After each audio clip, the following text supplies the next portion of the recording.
नमस्कार, उत्तराखंड समाचार में आपका स्वागत है। मैं शिखा त्यागी। सबसे पहले मुख्य समाचार।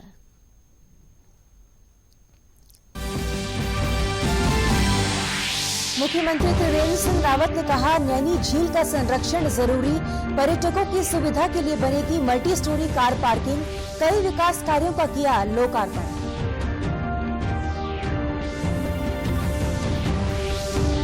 राज्यसभा चुनाव के लिए नामांकन की कल आखिरी तारीख।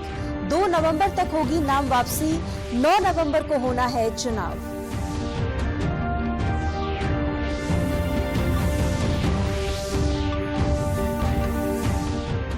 प्रदेश में 2 नवंबर से खुलेंगे स्कूल। शिक्षा विभाग ने जारी की स्कूलों के लिए गाइडलाइन। शिक्षा मंत्री अरविंद पांडे ने कहा, बच्चों की सुरक्षा सर्वोपरि।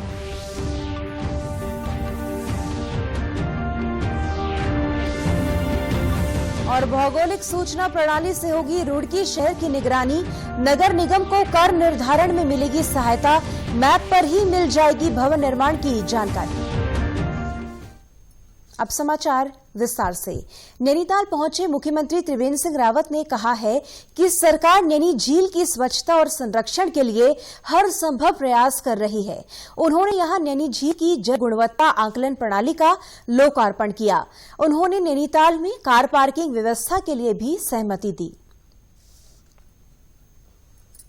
पहली झील है जिसमें आर्टिफिशियल इंटेलिजेंस के माध्यम से यहाँ की जैव विविधता पर नजर रखी जाएगी और यहाँ की जैव विविधता को संरक्षित करने के लिए आखिर किस तरह के परिवर्तन इसमें आ रहे हैं और उसके लिए क्या करने की आवश्यकता है, तो उसमें सुविधा होगी। यहाँ पर अभी एसटीपी प्लांट नहीं है, तो मैंने एसटीपी प्लांट के लिए उसके लिए स्वीकृति दी है। पार्किंग यहाँ पर लगभग जो बाधाएं थी फॉरेस्ट की वो दूर हो गई हैं और ये मल्टी स्टोरी पार्किंग यहाँ पर बनाई जाएगी। मुख्यमंत्री ने बीडी पांडे चिकित्सालय में एक्सरे, अल्ट्रासाउंड, प्रसव, न्यू बेबी रूम और वेंटिलेटर कक्ष का लोकार्पण भी किया।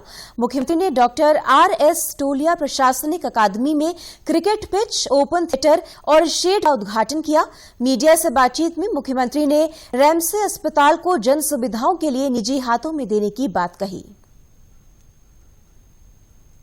रैमजे अस्पताल में विधायक जी ने डिमांड किया कि यहाँ पर जो बीडी पांडे अस्पताल है इस पर बहुत लोड होता है और ये सच्ची बात है कि इतने पर्यटक यहाँ पर आते हैं, 1000 के करीब होटल्स यहाँ पर हैं और उनमें कई हजार लोग होटलों में रहते हैं।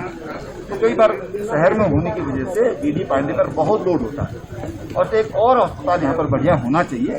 तो उन्होंने पीपी मोड की डिमांड की है, तो हम उस पर बहुत जल्दी उसको उनका प्रोजेक्ट तैयार करके पीपी मोड के उत्तराखंड से राज्यसभा की एक सीट के नामांकन पत्र जमा करने की आखिरी तारीख कल यानी 27 अक्टूबर है।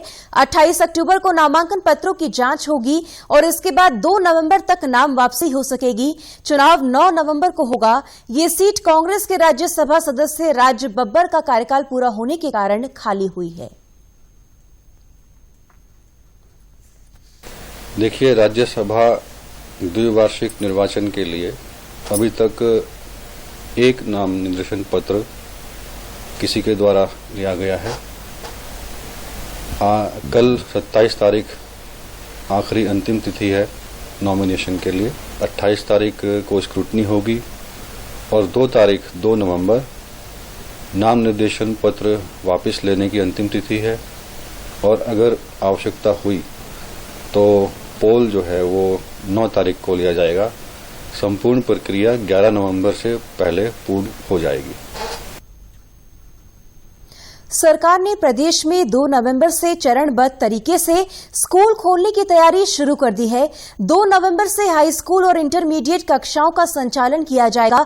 जो बच्चे स्कूल नहीं आना चाहते वो ऑनलाइन पढ़ाई जारी रख सकते हैं। सरकार ने एसओपी जारी कर निजी स्कूलों की जिम्मेदारी भी तय कर दी है। अधिक छात्रों वाले स्कूल का संचालन 2 पालियों में किया जाएगा। एसओपी के अनुसार स्कूलों में छात्रों के लिए 6 फीट की दूरी पर बैठने की व्यवस्था की जाएगी। स्कूल खोलने से पहले उन्हें पूरी तरह सैनिटाइज करना होगा। एक क्लास में अधिकतम 50% छात्र ही बैठेंगे। स्कूलों में थर्मल स्कैनिंग, हैंड वॉश और सैनिटाइजर की व्यवस्था करनी होगी। स्कूल वाहनों का संचालन किया जा सकता है, लेकिन यहां भी 50% क्षमता वाला नियम लागू होगा। स्कूल में खेलकूद और मनोरंजन संबंधी एक्टिविटीज नहीं होंगी। प्रार्थना क्लास रूम में ही की जाएगी। शिक्षा मंत्री अरविंद पांडे ने कहा कि बच्चों की सुरक्षा को लेकर हम चिंतित हैं। किसी भी तरह की कोई चूक न हो, इसके लिए कड़े निर्देश अधिकारियों को दिए गए हैं। स्कूल खोलने को लेकर शिक्षा विभाग द्वारा सभी तैयारी पूरी कर ली गई है। 2 नवंबर से जो बोर्ड के एग्जाम जिन बच्चों को होने हैं 10वीं के 12वीं के, उनकी हम क्लास खोलने जा रहे हैं। और उसके लिए जो आवश्यक है, जो इसके बचाव के पक्ष हैं, सैनिटाइजर होना चाहिए, सोशल डिस्टेंस से बच्चे बैठने चाहिए, मास्क होना चाहिए, थर्मल स्क्रीनिंग होनी चाहिए। इसे प्रदेश का एक एक बच्चा हमारे लिए कीमती है और प्रदेश का हर बच्चा हमारा अपना है। तो हमने विभागीय तैयारी अच्छी की हुई है और मुझे उम्मीद है कि जो हमने निर्णय लिया स्कूल खोलने का ये सफल रहा। तो निश्चित ही इसके सेकंड फेज में हम कक्षा 9वीं के और 11वीं के बच्चों का भी स्कूल खोलेंगे। लॉकडाउन में दूरदर्शन के माध्यम से चलाई जा रही कक्षाओं की भी शिक्षा मंत्री ने तारीफ की। शिक्षा मंत्री अरविंद पांडे ने कहा कि दूरदर्शन ने एक महत्वपूर्ण सहयोगी की भूमिका अदा की है। राज्य के जिन दुर्गम सीमांत इलाकों में फोन के टावर उपलब्ध नहीं थे, वहां दूरदर्शन उत्तराखंड के माध्यम से बच्चों ने अपनी पढ़ाई को सुचारू रखा है। जो दूरदर्शन ने बच्चों को ऑनलाइन एजुकेशन देने का, एपिसोड के माध्यम से जो शिक्षा देने का काम किया, सराहनीय काम किया। मैं दूरदर्शन को बहुत बहुत शुभकामना देता हूं, बधाई देता हूं। और आने वाले टाइम में भी हम उम्मीद करते हैं कि जहां कई चैनलों की, कई कंपनियों की कनेक्टिविटी ठीक नहीं है, वहां भी दूरदर्शन के माध्यम से आवश्यकता पड़ेगी तो हम आपकी सेवाएं अवश्य लेंगे। रुड़की शहर में हो रहे निर्माण कार्यों पर अब भौगोलिक सूचना प्रणाली यानी GIS से नजर रखी जाएगी। रुड़की नगर निगम इस प्रणाली से पूरे शहर पर निगरानी करेगा। GIS सिस्टम से निगम के पास सभी भवनों और नए निर्माण कार्यों की जानकारी रहेगी। नगर निगम रुड़की के सहायक नगर अधिकारी चंद्रकांत भट्ट ने बताया कि नगर निगम क्षेत्र की हर प्रॉपर्टी को अब GIS मैप पर देखा जा सकेगा। इस प्रणाली से ऑनलाइन टैक्सेशन का कार्य आसानी से हो सकेगा। उन्होंने बताया कि निगम को सर्वे कराने की जरूरत नहीं होगी, साथ ही भवन कर वसूलने में भी मदद मिलेगी।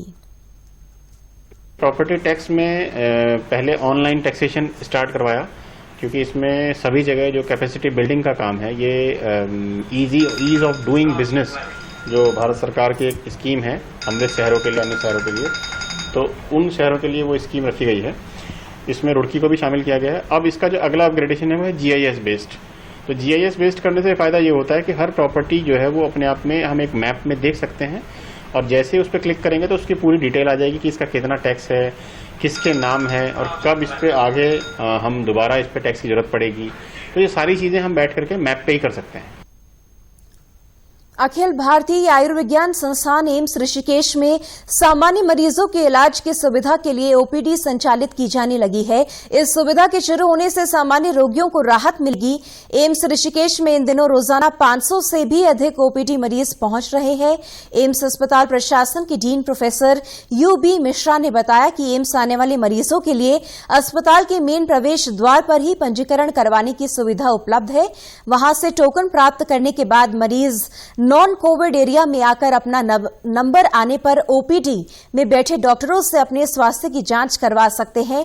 उन्होंने बताया कि वर्तमान में सामान्य विभागों के अलावा general medicine, general surgery, paediatric, orthopaedic आदि विभागों के डॉक्टर OPD में प्रतिदिन सुबह 8:30 से मरीजों की जांच कर रहे हैं। सारी ही OPDs स्टार्ट कर दी गई हैं।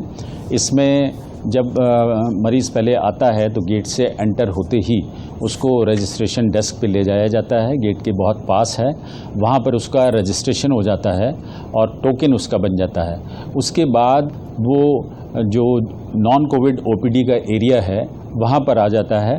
वहाँ पर हमारी सारी ही OPDs की व्यवस्था है। ये सारी ही OPDs के डॉक्टर्स 8:30 बजे से यहाँ पर चारों तरफ जो उनकी कंसल्टेशन डेस्क है वहाँ पर बैठे रहते हैं और मरीजों के खड़े होने का, बैठने का यथोचित यहाँ पर अरेंजमेंट किया गया है। राजधानी देहरादून में स्मार्ट सिटी प्रोजेक्ट का काम तेजी से चल रहा है। प्रोजेक्ट के तहत सड़कों की खुदाई की जा रही है, इससे धूल उड़ रही है, साथ ही यातायात भी बाधित हो रहा है। त्योहारी सीजन में व्यापारियों ने सड़कों की मरम्मत करने की मांग की है। स्मार्ट सिटी के सीईओ आशीष कुमार श्रीवास्तव का कहना है कि शहर के सड़कों में सिविल लाइन बिछाने और मल्टी यूटिलिटी बनाने का काम चल रहा है। इसके बाद सड़कों को नए सिरे से बनाया जाएगा। उन्होंने कहा कि हम स्मार्ट सिटी के कार्यों के साथ ही यातायात को सुचारू रखने का प्रयास कर रहे हैं। स्मार्ट सिटी के काम जो होने हैं, आपको पता है कि कोविड की वजह से बहुत सारे काम जो हैं वो डिले हुए हैं और उसके बाद ये सारे के सारे काम अगले वर्ष के एंड तक जो है इसको कंप्लीट किया जाएगा। तो अभी मेरा आप लोगों के माध्यम से सभी दून वासियों से निवेदन है कि जब हम कोई भी चीज अच्छा करने का प्रयास करते हैं तो शुरुआत में थोड़ी दिक्कतें लोगों को आती हैं। उन दिक्कतों को अगर थोड़ा सा हमारा सपोर्ट करेंगे, इसी वजह से हमने टेक्नोलॉजी का भी यूज किया है। आपको पता होगा कि हमने बहुत ऑलमोस्ट 70% स्मार्ट रोड पर जो है सीवर लाइन डाल दी है, लेकिन किसी भी रोड को बंद नहीं करना पड़ा है। पिछले 6 महीने से बंद ऋषिकेश बद्रीनाथ राष्ट्रीय राजमार्ग 58 छोटे वाहनों के लिए खोल दिया गया है। टिहरी जिले के तोता घाटी के निकट ऑल वेदर रोड के चौड़ीकरण के कारण इस मार्ग को यातायात के लिए बंद कर दिया गया था। छोटे वाहनों के लिए राजमार्ग खुलने से देवप्रयाग, कीर्तिनगर, पौड़ी, श्रीनगर, रुद्रप्रयाग और चमोली जाने वाले यात्रियों को राहत मिलेगी। इन यात्रियों को अब ऋषिकेश, चंबा, गडोलिया से नहीं जाना पड़ेगा।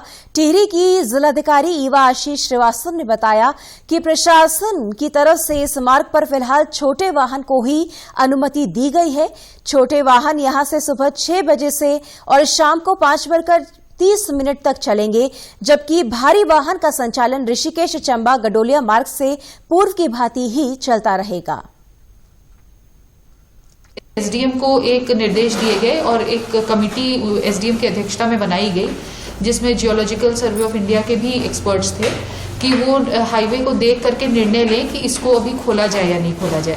कमेटी ने जब उसको देखा तो उसमें कई कमियां पाई गई, जैसे कि बहुत से ऊपर पत्थर, बड़े बड़े बोल्डर रखे थे जो कि गिर सकते थे।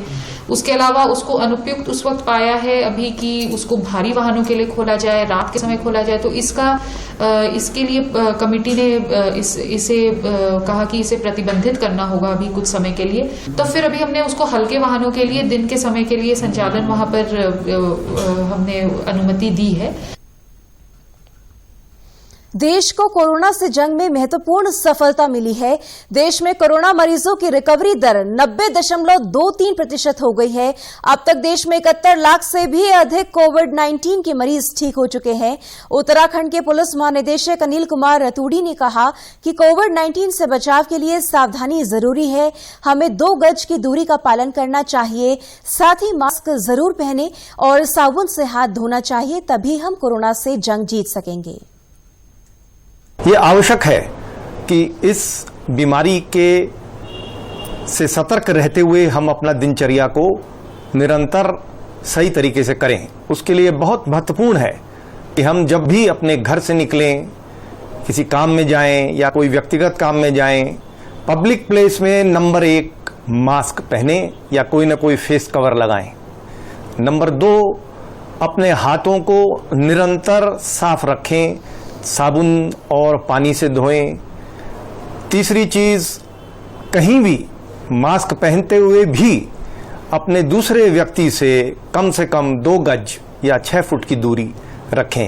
ये 3 मंत्र यदि हम इन पर ध्यान देंगे तो कोविड-19 से हम बहुत बुद्धिमानी से युद्ध भी जीतेंगे। उत्तराखंड की खबरों के लिए आप हमसे सोशल मीडिया के माध्यम से भी जुड़ सकते हैं।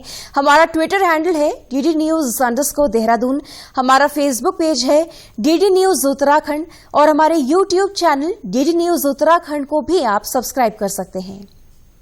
कोरोना संक्रमण से बचने के लिए मास्क का अनिवार्य रूप से और सही ढंग से प्रयोग करें, साथ ही सामाजिक दूरी का ख्याल रखें, नियमित रूप से हाथ धोएं और याद रखें, कोरोना को हराना है, मास्क जरूर लगाना है। नमस्कार।